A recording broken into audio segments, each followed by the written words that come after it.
So there's been a lot of breaking news of late concerning upcoming deluxe full bells and whistles packages coming out of Beatle World. And we've got two that were announced like back to back.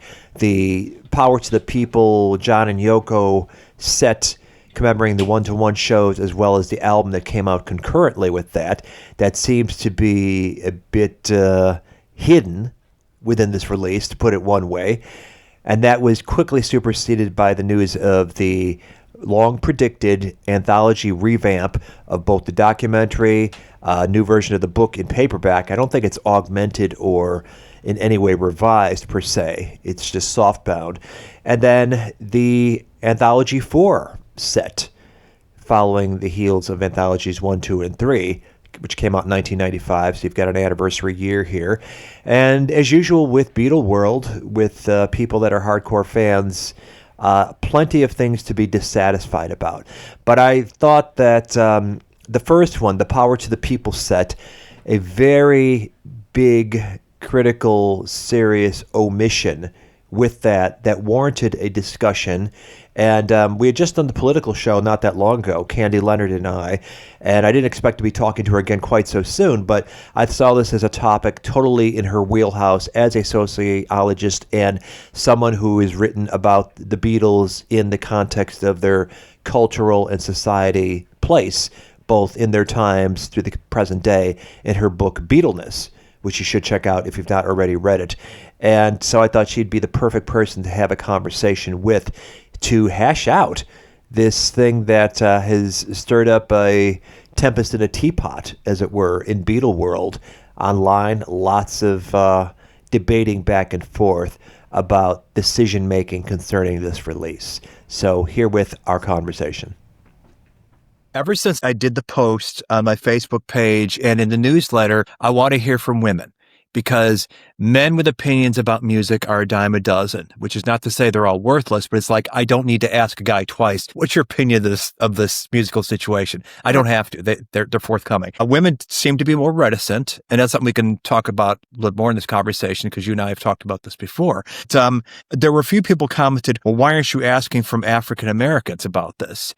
And it never occurred to me to do that, simply because this is a song explicitly about women and their historic treatment. And it's not a song about African Americans. That's right. Why I did. Well, of course not. But here, it's not. But the controversy that we're talking about, i.e. that it was omitted, is about fear of offending people in this moment of our history where people just love to get offended, and rightly so in some cases, So of course, so the song is not about African Americans. I mean, it's about women, and the offensive word is really being used as a metaphor in a sense, right? Right.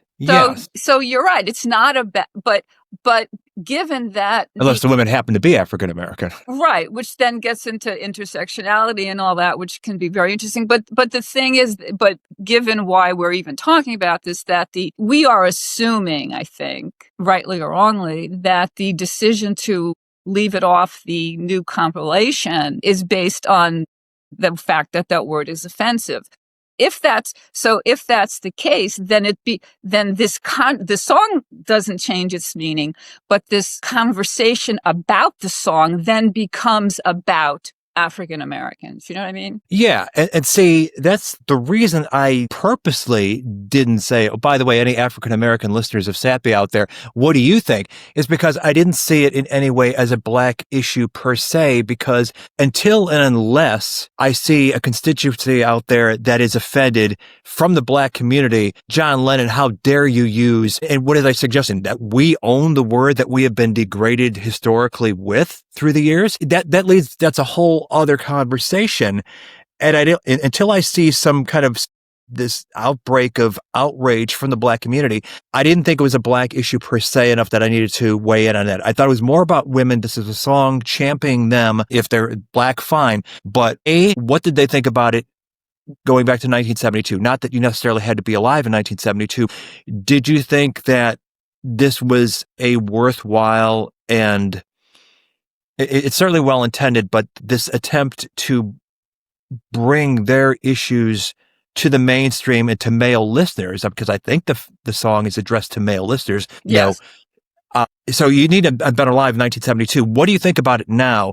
Because as we talked about previously, of all the topical songs on this album, Attica State and the Irish Troubles and Angela Davis and John Sinclair. Yeah. This They're is the all evergreen. irrelevant. Yeah, this is the evergreen. This is the song that is just as relevant today. You don't even have to be a Beatle fan or a Lennon fan. And certainly the conversation around John Lennon has changed from 1972 to where it is now, particularly among, Gen Z people, that you can't go on social media and Google John Lennon's name without seeing all this. He beat women and he was, all this torrent of negative stuff that's supposed to wipe out any good he put into the world. We must cancel him. So I wanted to think, in the face of that, what do women think now about the song? Right. But what you were just saying about how Gen Z and people who are just coming to John Lennon are learning about the negative aspects, let's say, about his behavior and whatnot, all the more reason why, taking this song out of this collection is a real, it's silencing and negate. It's disappearing. It's preempting. It's disappearing his evolution as a man and as a feminist. And that's what makes it wrong. It seems to be preempting a much needed conversation. It's like universal. We don't even want to talk about this. We don't want this out there. It opens too many doors we'd rather not go through. So let's just silence this issue completely before it gets any traction. I think, record companies and corporations generally don't play chess. So if you're thinking, we took it out just to get a conversation going anyway, because now its omission is going to spark conversation. I don't think they're thinking like that. No, I think they just rather avoid it. We're assuming that they took it out because they were afraid of getting some backlash about the use of that word. Now, it may also be, that they didn't like the feminist message. We don't know many females are sitting at the corporate boardroom. Right. So, it's like they didn't want to, do you agree that with the working assumption that the rationale behind this was that people would find the word offensive, or that it would just seem wrong to be putting that word out there? I think that rather than looking at this as a teachable moment, as an opportunity to explain the context around it, just as John took great pains to do in 1972 on The Cabot Show, and going to the offices of Jet Magazine, this black media empire, to explain it, get their tacit, if not explicit approval. Yes, we see what you're saying, John. Right. We agree with your message. They didn't want to deal with any of that. I think what they're reacting to maybe is the reality of the 21st century, instant judgment, super short attention spans. What's going to be on TikTok about this, that we don't want to face that blowback. And maybe thought that the blowback of putting it out there would be more substantial than the blowback of not putting it out there. And so they chose the lesser of the two evil choices they had. They made the wrong decision. It's possible, too, that they thought that would make John look like a racist, which is ridiculous. But of course it is. He's married to an Asian woman, for starters. And, they have the Beatles have a history of being very much not racist.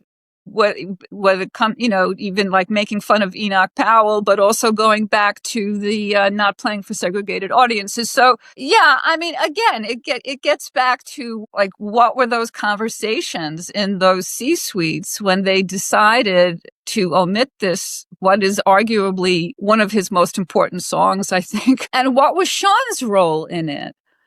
Because it's really a betrayal of his parents' legacy in a major, major way, I think. I think the silence of not putting out any statement at all was deafening from a guy who is known, if you follow him on social media, a bit of a troll, a bit of a provocateur. I would expect no less from the child of John Lennon and Yoko Ono. But in that absence of some kind of statement, you get people rushing to fill that with their interpretations. And what you would come away with is there's no profiles and courage here. Corporations, you don't expect it from. They're here to make money. They're not here to get political or change the world generally. And Sean And clearly there was a fight in 2022 when this sometime in New York City special deluxe edition was being prepared for release. It was ready back then, had been remastered and tweaked and all that stuff. Based on the whispers we hear behind the scenes that he dug in his heels then, it didn't come out then. They had a web domain reserved and everything. So it was very real. It was imminent. It didn't come out. This must have been the bone of contention. Maybe 3 years on, when you've got now the wind behind you of these projects celebrating the politicization of John and Yoko during that period, 71, 72, of Daytime Revolution, the Mike Douglas Show doc, followed by the one-to-one concert. I shouldn't call it a concert film, but a very much a documentary exploring their politics using the concerts as a backdrop. It would seem that you're paving the way to then follow it with the political statement of the day, but instead they pulled their punches. It would have been, maybe I could see Sean being in the position of, well, I'd rather be out now while we've got this window discussing their politics. And if that's the breaking point between Universal putting it out and not putting it out, I guess I'm going to have to swallow that bitter pill to get it out.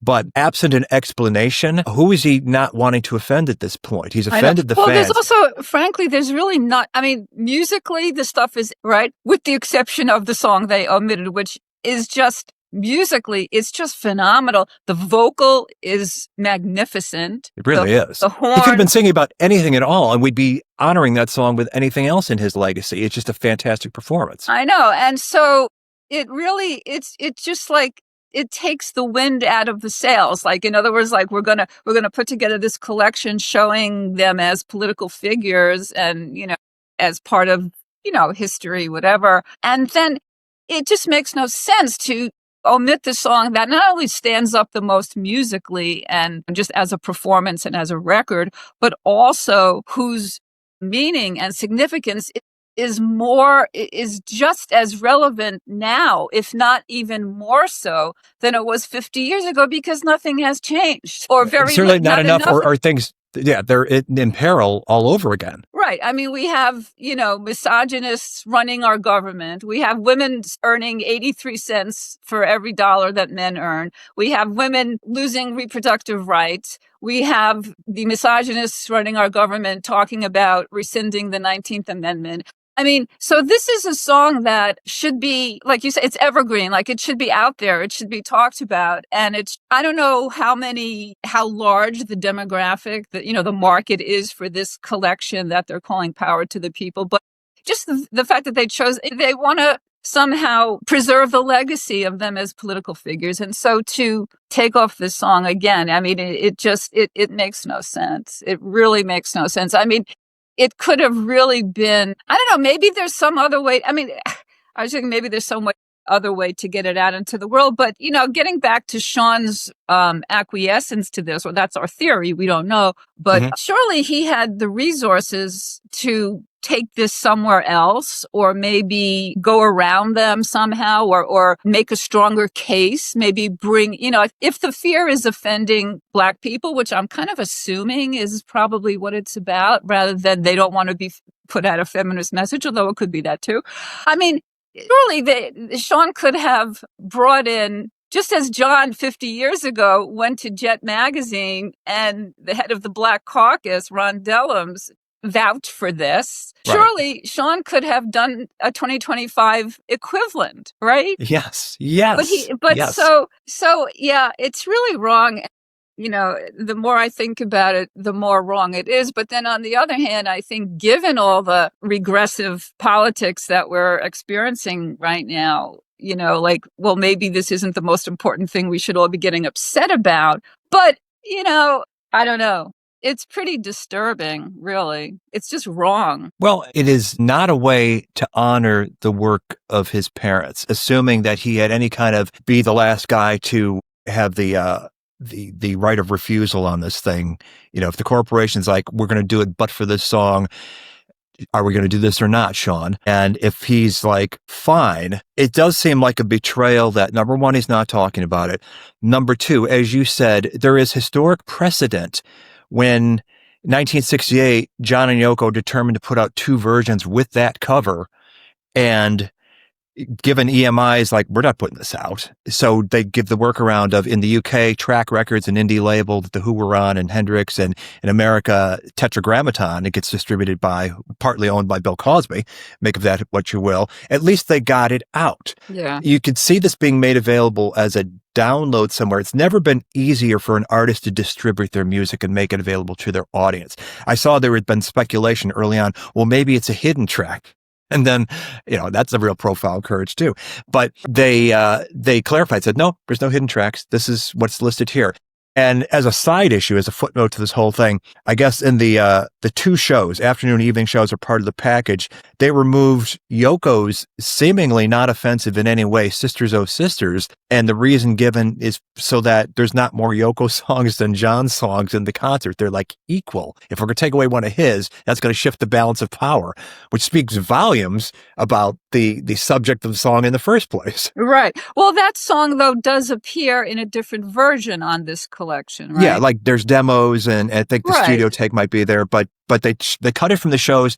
Yeah. So there's all kinds of logic at work here that to us on the outside makes no sense. But to me, the bottom line is this is a moment where not only is the song more fitting than ever, but show some guts. I mean, we've seen plenty of examples of people who should know better backing down in the face of perceived blowback, and fewer people standing up to this at a time when it demands it. It demands, this is the line in the sand. This is where I'm not backing down. You want to have this fight? Let's have this fight. I may lose, but I'm going to have this fight, rather than sidestep it and duck it altogether. That, to me, cowardly, it might be too strong a word.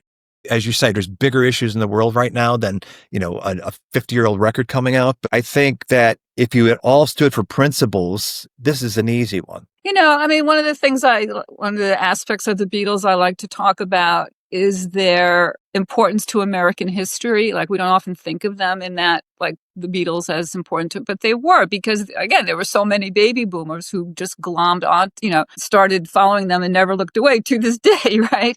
So, and you look at, how the Beatles and their fans remade the world, as my subtitle says. And then even after, with, the fact that the voting age was lowered, so, and just all the changes that they were a catalyst for and were part of. And, so to then, the absence of the song just undermines that in a way. It doesn't change history, but it's an omission that this phrase that comes to mind just takes the wind out of the sails. In other words, this was almost like he did this post Beatles, right? This is like that, almost like as 8 years before he was murdered, right? So it's like, it's a real portrait, in a sense, of who he was and who he became as a result of living through the 60s, meeting Yoko, becoming a different kind of person. And so to remove that from the official record of what they're putting out it's really an insult to him. It's an insult to both of them. But it's really an insult to the whole historical record of the 60s in a way. I mean, I don't know. It's just cowardly. And, we're assuming that it was because they were afraid of offending Black people. But I'm wondering if it really wasn't just like the fact, like John Lennon as a outspoken, genuine, highly evolved man who became a feminist. Maybe maybe some people don't like that so much. It could be. It's definitely, there's no other way to look at it but a perception acting of out of not wishing to offend. And we're in 2025 now, at a time when the word in question is probably more prevalent in popular culture than it was in 1972. And therefore... Yeah, but not so much by white people. Well, because of this fear, right? It was definitely calculated in 1972 to shock, to bring attention. It did. But we should also recognize John was not alone. You had that great statement from the congressman that we have quoted in the show we just did on the politics. I played John reciting it in full in the Dick Cavett show, so people can find it there. But it was a way of showing precisely the way it was intended in his song. And he was not alone in that. We had Patti Smith doing her song with word within a few years of that. It was definitely something being used in that fashion, not as a slur on blacks, but as a way to repurpose the power of that word to greater good. Right. It's a he's using it kind of as a metaphor. He's taking it out of that context, but yet preserving its essential meaning, and where you think of that word this way, not just people with color in their skin, right. But well, that's the artistry of it. That's the brilliance of it. Not to mention the music itself. The song as a song is just, and the vocal is just really just wonderful. And so I don't know, like this thing, like people, hardcore Beatle fans know that this is coming and whatnot. I mean, I don't know how much promotion they're going to do. How many, this might end up being like a tree falling on a desert island, So, we'll see what happens when it comes out. But I think it would be interesting to know what, how Black people feel about it. Maybe some people, can respond to this when they hear this. I don't know. I think it's wrong. I think it's an insult to John and Yoko. It's an insult to John. It's an insult to Yoko. And it's an insult to John and Yoko. You know what I mean? Like, yeah, to their artistic legacy for sure. There was a very perceptive listener that chimed in some correspondence saying something along the lines of, there are statues that need to be torn down. This is not one of them. Yes, I would agree.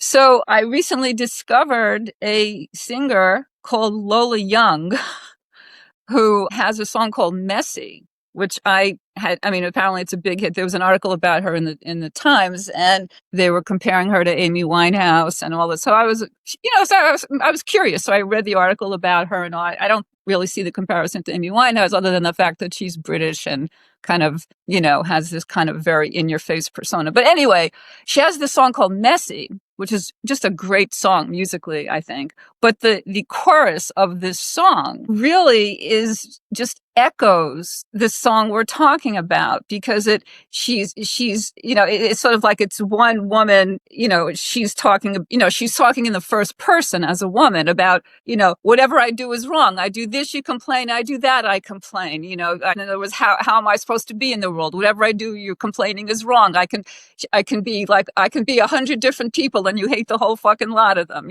So this, and knowing that we were going to be talking about, the song we're talking about, I thought, well, isn't this funny? Like this is the same sentiment, expressing how women are, the culture forces women into these no-win situations, Absolutely. Did you happen to have the lyrics in front of you? They're on my... Because I do, if you don't. Oh, yeah. Why don't you read them? Okay. And I'm too messy, and then I'm too fucking clean. You told me get a job, then you ask where the hell I've been. And I'm too perfect till I open my big mouth. I want to be me, is that not allowed? And I'm too clever, and then I'm too fucking dumb. I hate it when I cry, unless it's that time of the month. Or you hate it when I cry, unless it's that time of the month. And I'm too perfect till I show you that I'm not. 1,000 people I could be for you, and you hate the fucking lot. If that's not an echo. Yeah. I mean, it's amusing, but it's also kind of sad, We're having the same conversation this many years later, and right.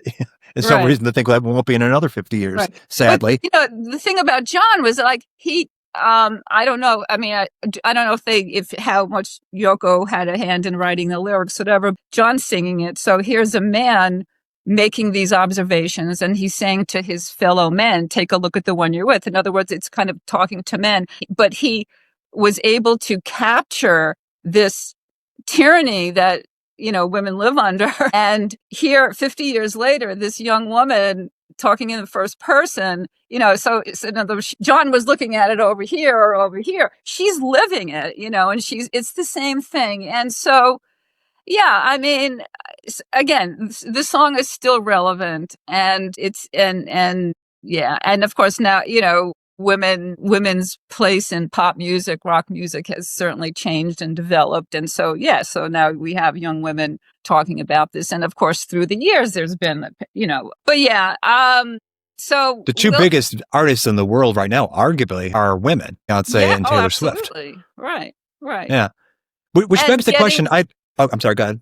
No, and I just, the biggest artists in the world are women, and they still get like shit and like cheap put downs, even like, Taylor Swift getting engaged is like, the right has to chime in. Oh, maybe now she's going to, like settle down and do the right thing and be a wife and submit to her husband. It's like, go away, I mean, I've been fooled to think that I've been observing the last gasp of patriarchy for about 20 years, but like it's a really long gasp. Well, talk about wind at your back these days. There it is. Yeah. Sadly. I had wondered, this was a thought I had because a lot of times if something comes out that might be of controversy, then you see other people taking up the mantle and helping push it forward. Like, historically, Yoko has been very undervalued musically as an artist. There's a lot of people just equate her artistry with screaming. Mm-hmm. And certainly that was a part of it. It's not all of it.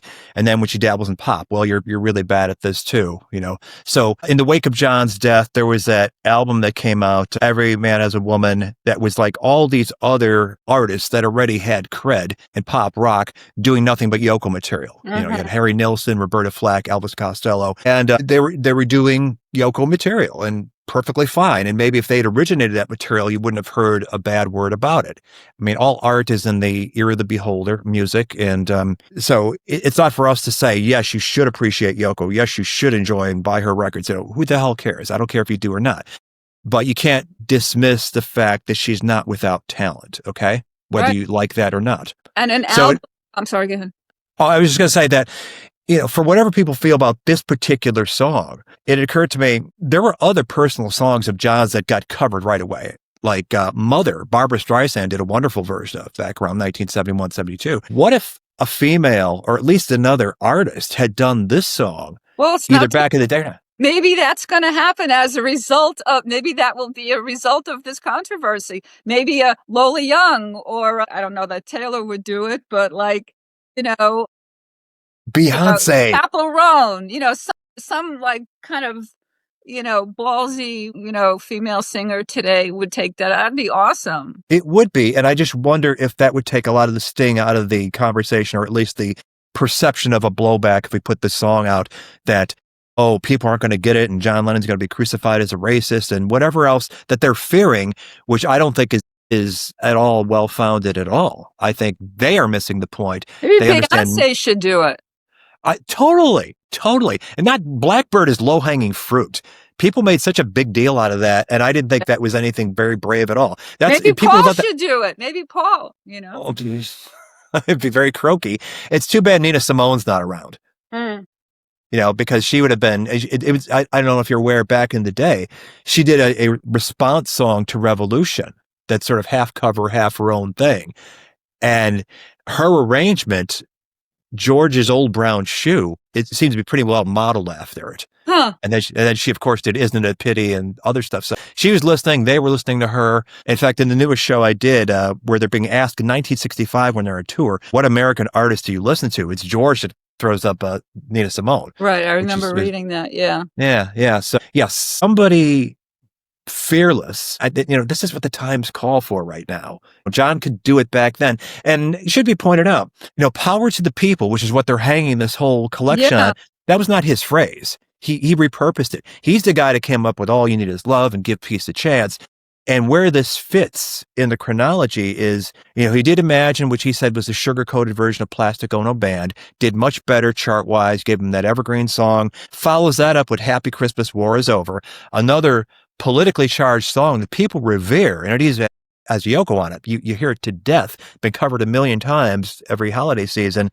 This was the album after that. So he's going in this hugely political trajectory, as we see in the one-to-one film, and you get the sense of in Daytime Revolution. He's come to America. He's living here now, him and Yoko. It started out with Give Peace a Chance and this whole bet in for peace thing. Now they're full on taking on every political cause that comes their way. Hanratty being hanged in Britain and whatever support they had of the IRA. And both John and Paul responded to the Bloody Sunday thing, but Paul was savvy enough to put out an instrumental version on his B-side, so at least that would get airplay. Right. But all these causes that they were singing about, I mean, the situation in Ireland has been resolved for the most part. Like we were saying before, John Sinclair is long dead. The Attica prison riot, which was a big deal at the time. I mean, yes, there's still people who are concerned about prison reform and America having so many people in prison. Not that these issues really ever go away, whatever. But this song, which opens, it was the opening track on Sometime in New York City, and it opens with that incredible horn section, which really, I mean, the horns they're almost like a vocal. They're yes, yelling. Mm-hmm. Yeah, strings as well. Yeah, so it's just again, I mean, it would be really great. I like this idea of somebody, again, this could be the tree on the desert island. Like, how many people are going to get all incensed and excited about this? Hardcore Beatles fans, collectors. I don't know how many units they think they're going to move of this thing.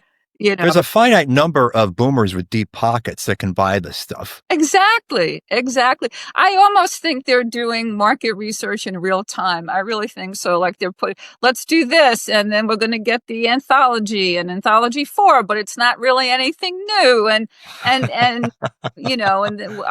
like to hear the Rubber Soul redone. Speaking of Sure. Rubber Soul, I was talking about this with somebody, and it's really like taking this song off Sometime in New York City is like, okay, we're going to do the Giles Martin workover of Rubber Soul, but we're going to leave off Run for Your Life because it might offend people. Like, it's not an exact analogy, but it speaks to this very, these fear of offending people, and like, we can't do anything that's going to, cause a backlash from left or the right, Right. Or framing the Beatles as politically incorrect, or John Lennon specifically. Exactly. Well, that's what it is. It's framing, it gets back to the song we're talking about framing the Beatles as politically incorrect. Like, they don't want to do that. Mm-hmm. They don't want to do that. I wonder what Disney has to say about this whole thing, because they're pretty much in bed with the Beatles these days now anyway. Oh, well, Disney would certainly not want to.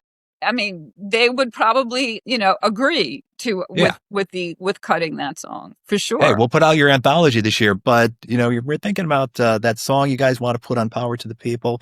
Maybe not so much. Also, the fact that all the Beatles things that have come out of the video have been on, streaming services is also, I think, kind of not so great. It's not democratic. These things cost money. It's like, again, this is the world we live in. So, like, maybe this is a minor point, but like, when Anthology came out in the 90s, it was on network TV. It wasn't, there was HBO then, there was Cinemax then. They didn't go that route. They had, everybody could see it. All right. It was so democratized. It's a different beast now. But, I mean, could have been, maybe Netflix, whatever. They're working with Disney. Disney's clearly their preferred, or is it Apple TV? I don't even know. No, it's Disney. It's Disney Plus, as had been Peter Jackson's Get Back, as had been Beatles 64, as had been Let It Be. So that's the bed they're lying in these days. Yeah. The Disneyfication of the Beatles, which would be the topic of a great book. And in fact, I think it is. It's coming. The Disneyfication of the Beatles. Yeah, well, there are ways in which to talk about their Disneyfication. That's not a bad thing, right? But there are other ways, that it is not such a great thing. As Bowie said, Mickey Mouse has grown up a cow. I'd go to a Yellow Submarine theme park. Well, yeah. Well, there was a Yellow Submarine ride, I think. I don't know if it's still there, but near the Berlin Wall, there was apparently a playground, after the wall came down, that there was a Yellow Submarine ride or amusement. It's not an amusement, but like a ride of some kind. Huh. Yeah. That's fitting. I vaguely remember reading that, yeah. In the spirit of there are statues that should be torn down and some that shouldn't. I don't see this as being one, but the thought had occurred to me the other day because it is the anniversary everywhere but America, because God knows you can show blood and guts spilled every platform, but the suggestion of sexuality, forget it. That's verboten. Blind Faith's 1969 album cover. Problematic. Very much so. I mean, so much so in 1969 that the U.S. had an alternate cover for it. Right. Yeah. That's an area where I am not all about preserving artistic integrity. Right. Because it's just too much, It's not everything that is censored for the same reasons. A political statement is different than sexualizing a pre-adolescent female. Right. So what is the status? So that is, you saying there was a reissue of that and they changed it? Well, in 69, the U.S. Atco record company didn't even put out the album cover that made it out everywhere else. But funnily enough... So how do I know? How am I able to conjure that in my mind? How do I know what it looks like? I think it came out on the CD. And again, the 90s was a different, much more open society than the one we're living in now, I would have to say. I feel like I remember seeing that at the time.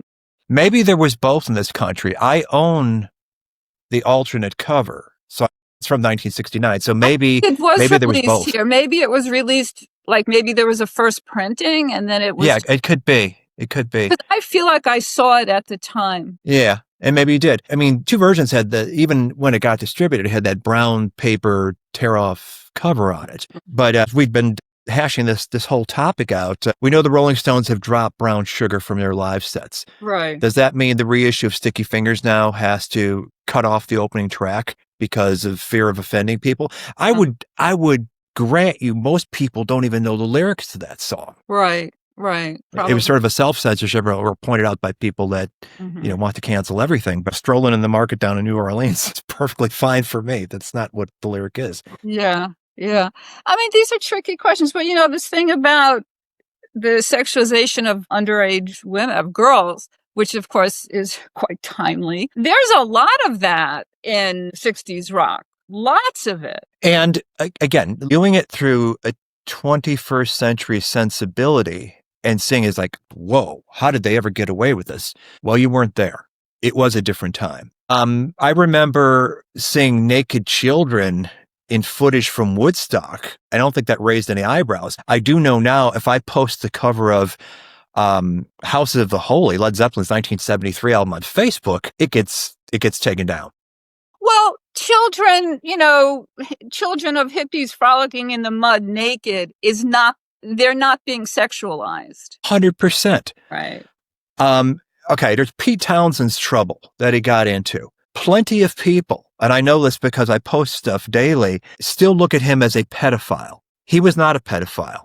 No, wasn't he going through his own trauma? And that's why didn't he write about that he was exploring the abuse that he himself had experienced, wasn't he? Yes, he had suppressed memories that had been bubbling up of his own sexual abuse when he was a child in the care of his grandmother, when he was in single digits, which was why he had Entwistle write those songs on Tommy, because he couldn't face it at the time, about Uncle Ernie and Cousin Kevin. And so when he got in trouble, he was getting ready to write his autobiography, and I guess the story was that he went to a child porn site and entered his credit card and then immediately pulled out. His thought process at the time was, my bank will be able to trace this and I will be able to bring down these companies using that digital footprint. He didn't download anything. He didn't take it any further, which was why the authorities cleared him. They gave him advice, don't do it again. But, and this whole, nobody, I think that is serious has looked into it, mistakes him for being any kind of pedophile. I'm sure Roger Daltrey would have killed him a long time ago if he was, but people have that perception. So there was a single he put out in 1979 where he was basically the backing musician for this little girl singer named Angie. I don't know if you're aware of it, a song called Peppermint Lump came out in 1979 on Stiff. Got played in Chicago on the radio.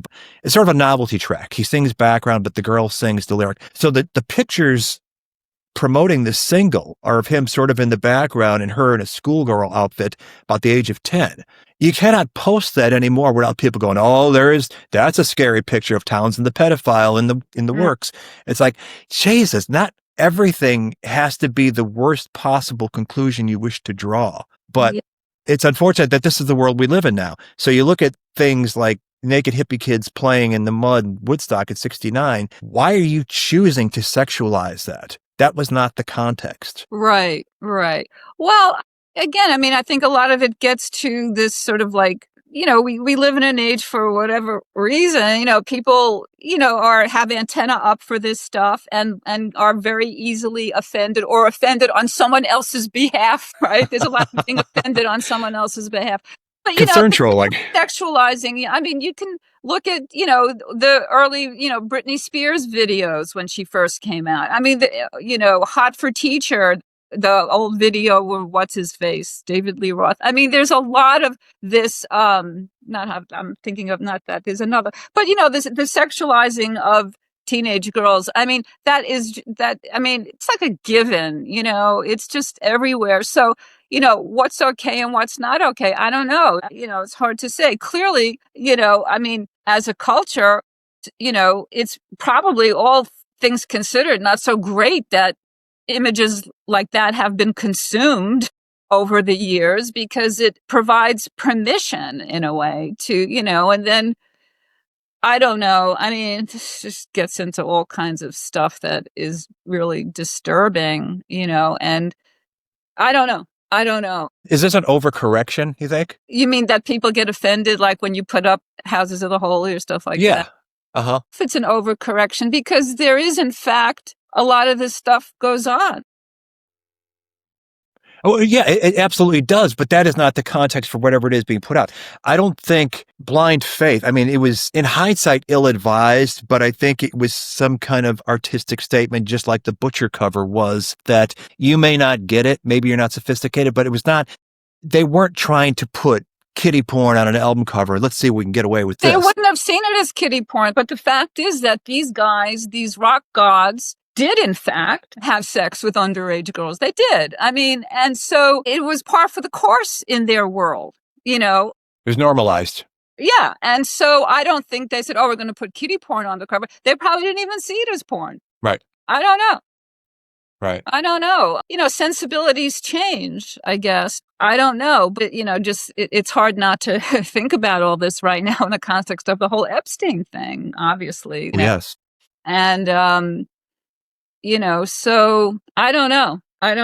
So to circle back to related, that goes back to what we were originally talking about, which is the status of females, women, girls, in our culture. And, the fact that, again, this is way off topic, but maybe not, that these girls were able to be lured in to that because they were lost, poor, no confidence, no self-esteem. How am I going to make it in this world?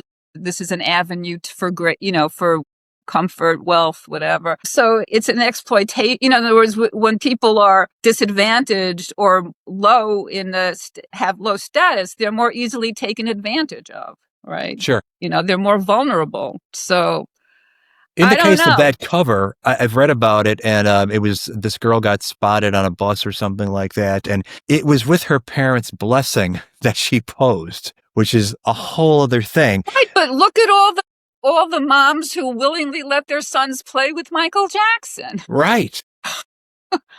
I mean,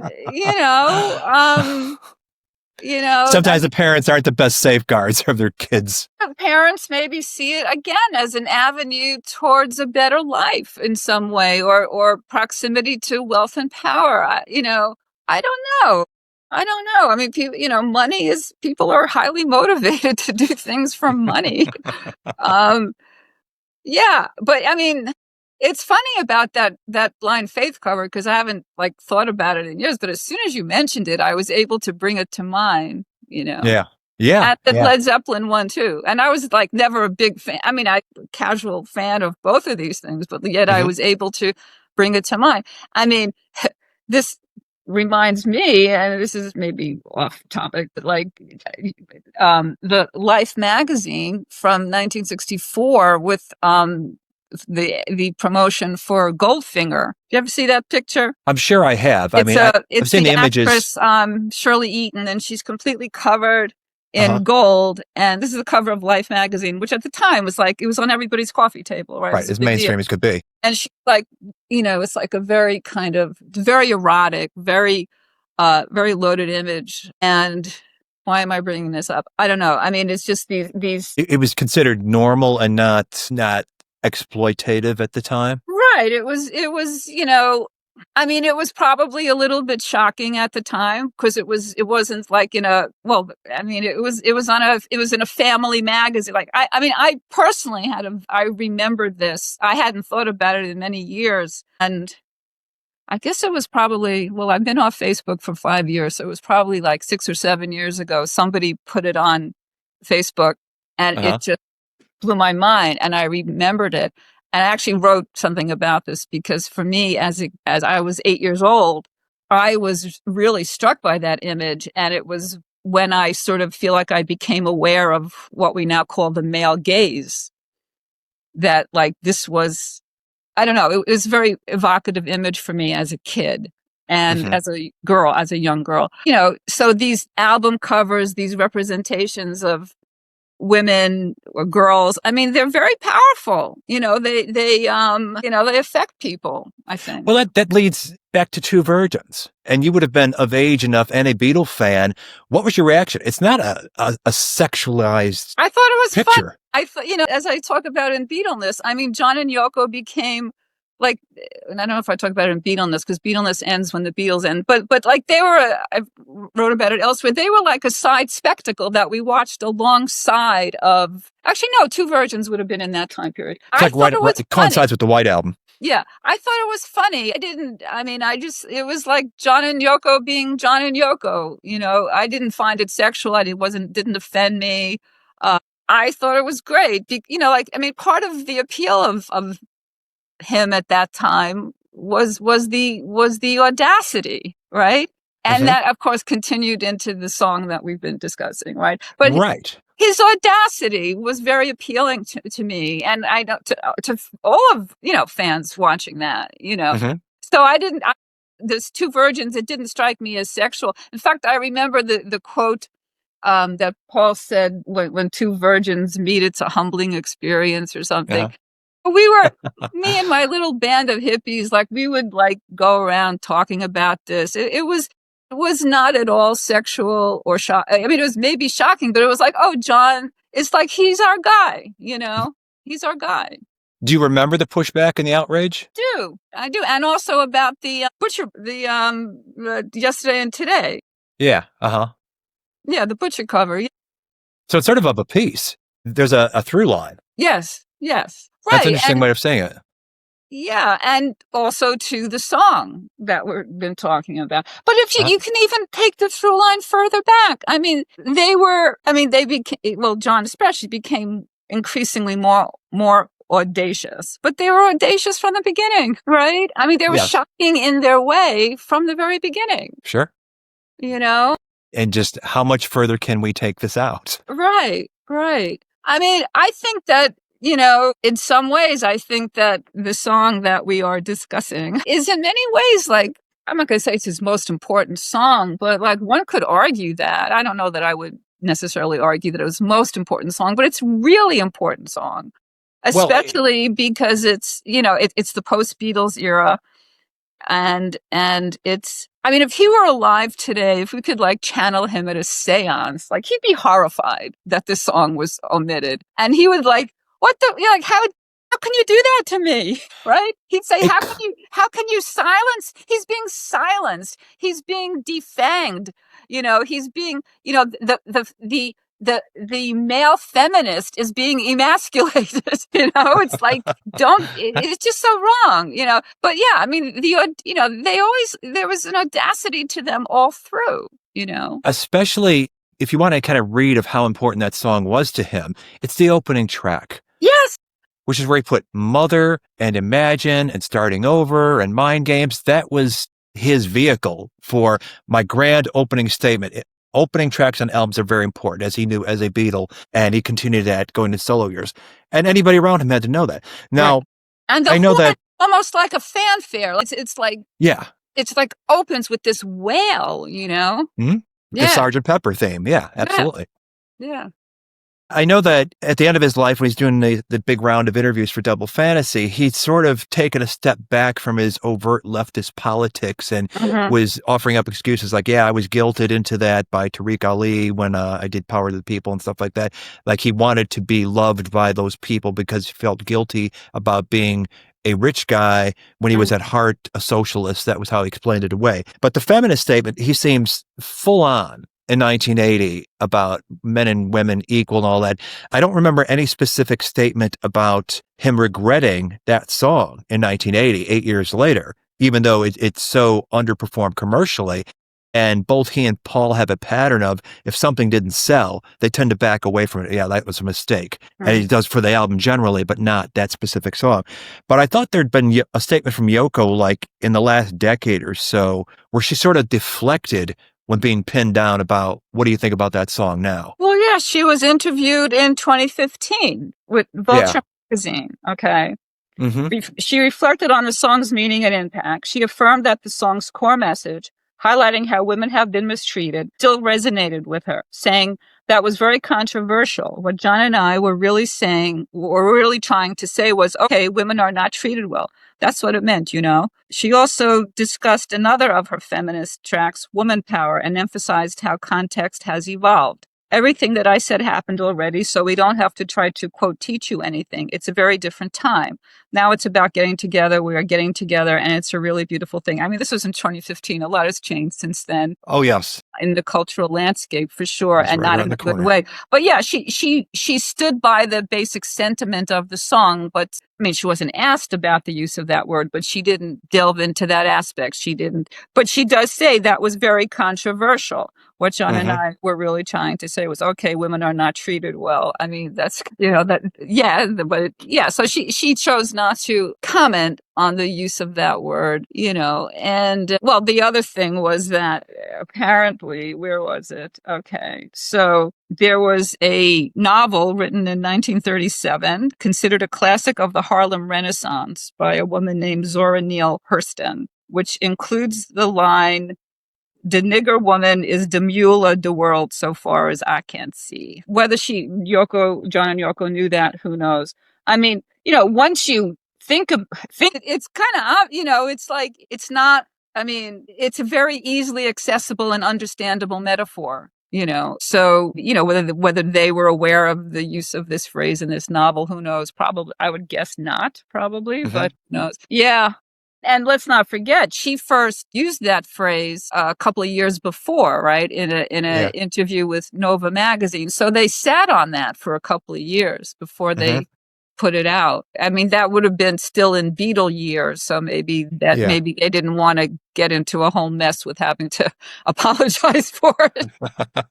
But, you know, in 72, I mean, of all the political work, it's the most important, really. I mean, you know. And you can see the time being right in 72. You've got I Am Woman. I Am Woman was the number one hit single that year. It came out, ultimately, it became a hit after this song was issued, but it was actually recorded first and was in circulation first because it was used in a film. I can't remember what it was. It was a feminist comedy directed by Jackie Cooper, of all people, from our gang. I can't remember the name of it right now off the top of my head, but it had been found as an album track on a Helen Reddy album. She re-recorded it once it got some attention, that it became the big hit that it was. I remember that song. I mean, this, you know, "Woman is the nigger of the world" was never going to be a hit. It just wasn't. No. Which is not to say it's not important and, you know, still important, but it was never going to be a hit. And they, you know, I don't think they had any intention of making it a hit. But it came out at a time when women's lib, as we called it then, you know, was very much, it was right before Roe v. Wade. I mean, was the Equal Rights Amendment in play then? I think so. Yeah, it was really in the midst of second wave feminism, you know, and, you know, they cut to the chase and said something, made a very powerful statement, you know. And it is a song that, you've got that attention getting title and sort of chorus that, you know, that's going to put everybody on notice, get their attention. And it is a litany of ways of males mistreating women. So it's evidently directed toward males. You know, look what you're doing to her. Take a look at the one you're with. He could have gone down a different path. He could have gone down the path of just building the song around putting down males for their bad behavior.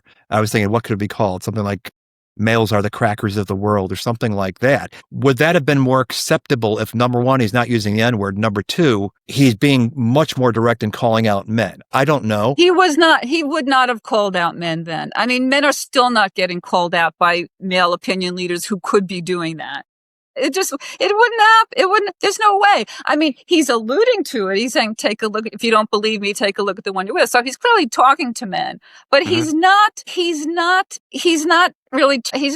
asking them to change in that direct kind of way, I mean, nobody has been. I mean, this is a conversation, and of course now the big discourse about how boys and men are lost, and so why they get hooked up with people, they follow people like Andrew Tate and all this misogyny that's being inculcated into young boys. I mean, this is a significant problem. It's a real issue, and men and boys need to be lifted up. But see, what John realized, and what feminist men do realize, is that it hurts them too. Right. In other words, John came to see that, women were the other half of the sky. In other words, that when, the oppressor is also oppressed, and he genuinely understood this. But, and this is why I often say that one of the many, many tragedies about his murder is that because we didn't call them influencers at the time, but he was an influencer, grandest scale, to boomer men, right? And had he lived, he might have been in that role that you're describing. In other words, through music, through whatever means, might have been able to raise the consciousness of men, and realize that there's really no upside to being, the slave master or the whatever to oppressing women, and patriarchy itself, that it hurts men and women, and people are realizing that now. But that's not, that's a conversation that it's still pretty rare to, like who are men who are trying to do that? Some men through their behavior, through their actions, and maybe some artists through their music, but like not through a megaphone. And of course they get shit for it. It's like they get trolled and name called. People's talking about Travis Kelce, how he's like, he's this macho football player, but he's like, his wife she's a billionaire. He's only a millionaire. This cultural imperative that men always have to be in charge, and like that's how it should be, that's the order of things, it's like air. It's like so taken for just the way things should be, which is why in 1964 the hair was so threatening, because it was suggesting a different social order, And so I don't think that's changed at all. Maybe I'm giving John too much credit. Maybe he couldn't have taken or wouldn't have wanted to take on that role. I don't know. But this gets back to Sean in a way. Like, again, Sean has no responsibility to be, a model of a feminist man. However, given his parents and his lineage, you would hope that he has a little bit of that in him, and that acquiescing to this song's omission, is not consistent with that. Absolutely. That's a really good way of putting it. I don't know if this conversation is going to get any traction, if other people saying it that have bigger platforms have put the word out, but I wonder if at some point he will respond to it, because he has to be socially media conscious enough to recognize it's not a good look. No, I was looking at his social media. It looks like he's went on a trip to I forget where, somewhere unusual. I forget. Yeah, he hasn't commented yet. I checked. He hasn't commented. Now would be a good time to get out of town. No, when this is going to be released in November? No, October, the week of John's birthday. Okay. Yeah. No, November's anthology. Right, November's anthology. Right. It'll be around the yeah. I don't know. Again, like how many people are going to care? That's really the issue. Right. I made the comment that I thought it was interesting in corporate thinking that this tempest in a teapot, if you will, because it certainly spiked the social media discourse on the the releases of these archival things from the Lennon estate this time and the outrage about that.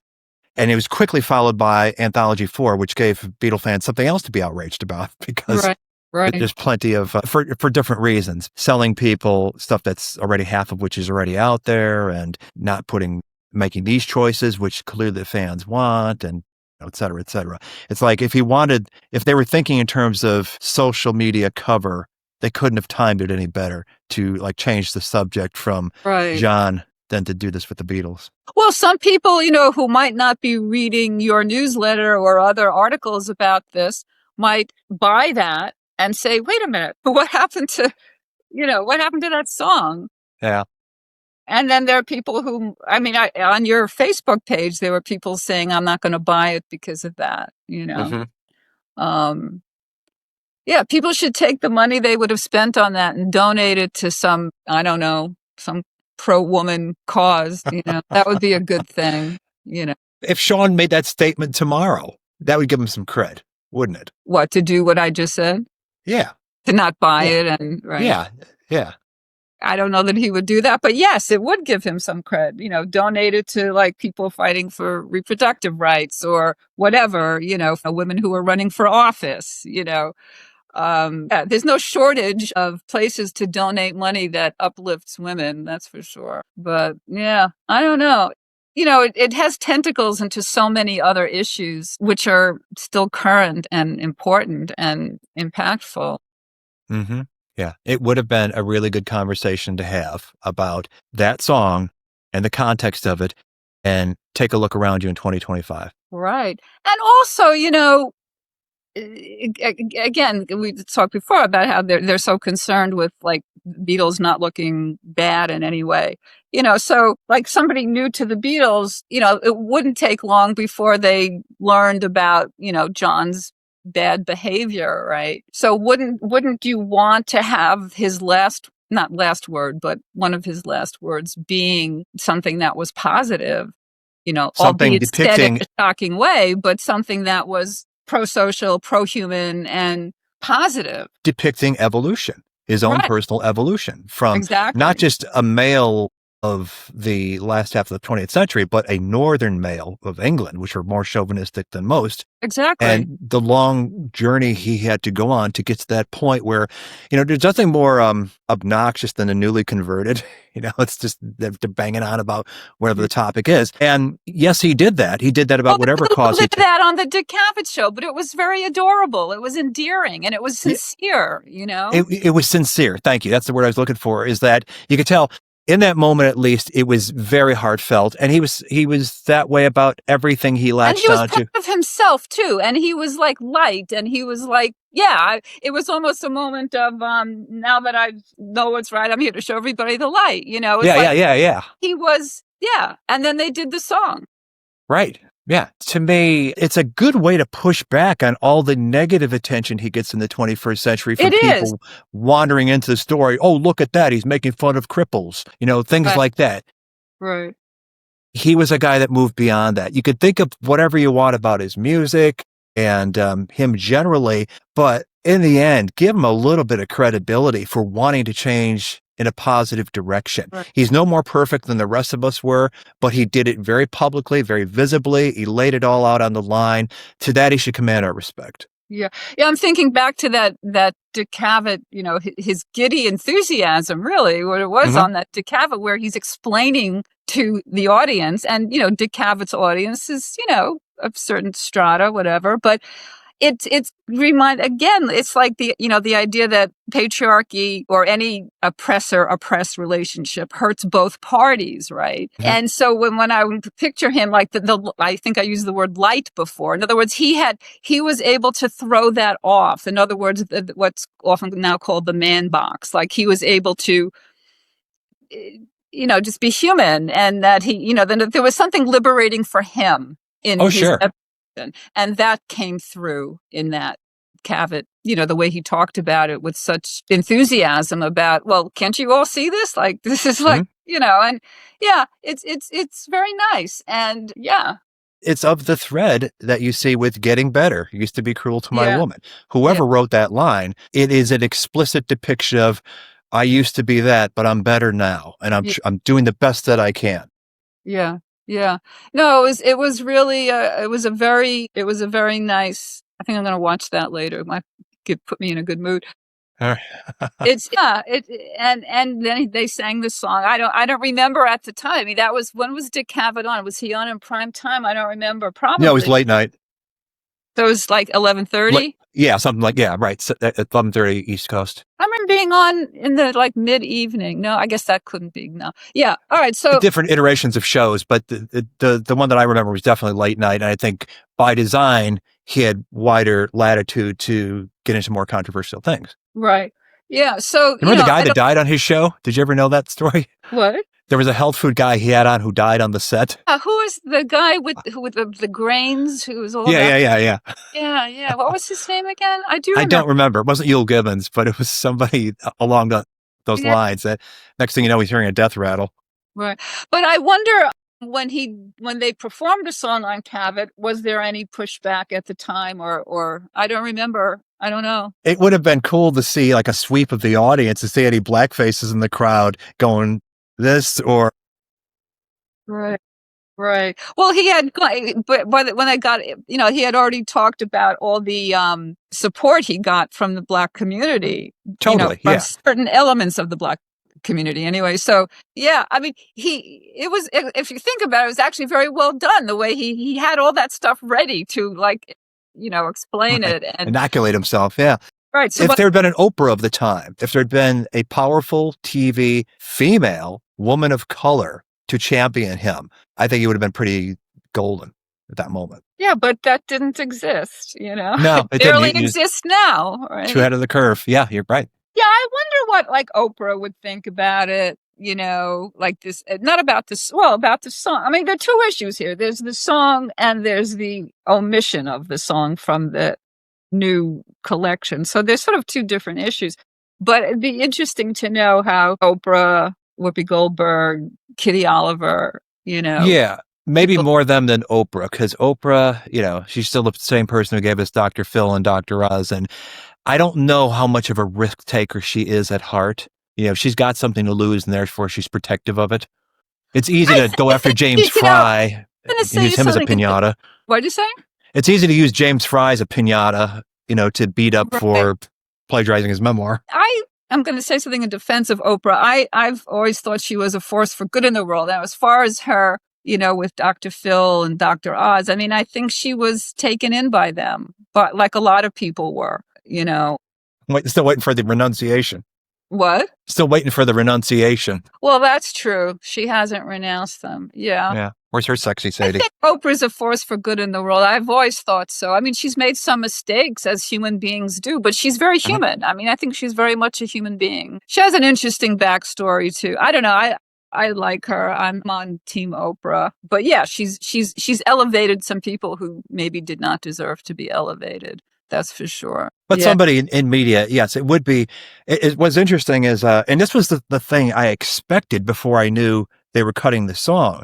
I'd anticipated there was trouble around it. And my kids, I bought for them when they were young, the DVD sets of Looney Tunes. And there are a few, these preambles in front of them from Whoopi Goldberg explaining the context of the racism you were about to see in these cartoons made in the 30s and 40s. Mm-hmm. And I was thinking, yes, this is the way to handle it. Put some kind of disclaimer up front so you understand you're saying that was made in different times than the ones you're living in now, and this is where it was coming from. This is the context. Right. I mean, this box set, I'm sure it's going to have the beautiful Beatle packaging, as all the things do, with a little booklet. Why couldn't Sean have written a few paragraphs, sort of like what you're describing? In other words, putting this in its historical context. And there are many Questlove or Whoopi or Kitty Oliver, somebody with cred to disarm this before it becomes a thing. Yeah, disarm. That's a good word for it. Yeah, disarm. Yeah, I don't know.